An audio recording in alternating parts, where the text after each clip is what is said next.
یک گروه دختران افغان که می‌خواستند در مسابقه بین المللی ربات سازان جوان در واشنگتن اشتراک کنند با دخالت پرزیدنت ایالات متحده دونالد ترامپ روادیدی سفر گرفتند.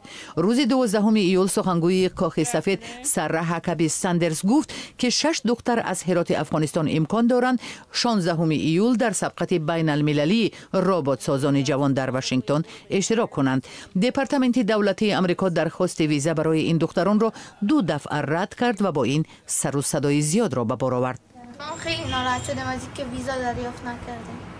همه کشورها شرکت میکنن ولی ما شرکت نمیکنیم. یک توهین برای مردم افغانستان میشه.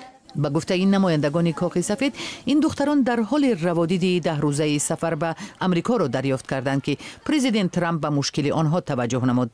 دینا پاویل، یاور مشاور پرزیدنت امریکا در مسائل مربوط به امنیت ملی، میگوید از دیدار زودرس با دختران دانشمند افغان خوشحال است. به گفته او، این دختران بهترین نمونه مردم افغان و سفیران آینده کشور خود هستند.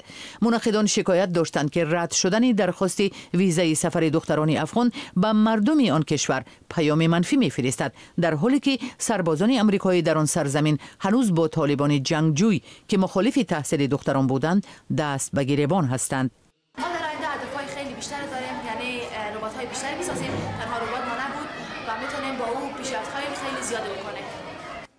6 دختر هراتی ماه ینور سال روان آموزش را در گروه ربات سازی شروع کردند و در تمام 2 هفته اول ربات اولین را ساختند. کسی از آینده خبر نداره و خواستن توانستن. ما سعی و کوشش رو کردیم و امیدواریم که رباتمون در کنار ربات‌های دیگه کشورها بتونه مقام بیاره. چند هفته پیش آنها 800 کیلومتر را طی کرده برای گرفتن روادید سفر امریکا به کابل رفتند. جواب رد سفارت امریکا آنها را آزرده کرد. با چنین حال دختران تصمیم گرفتند که ربات خود را به واشنگتن بفرستند و با اسکایپ در سبقت اشتراک کنند. اما حالا در تردد سفر و رویارویی با ربات سازان کشورهای دیگر هستند.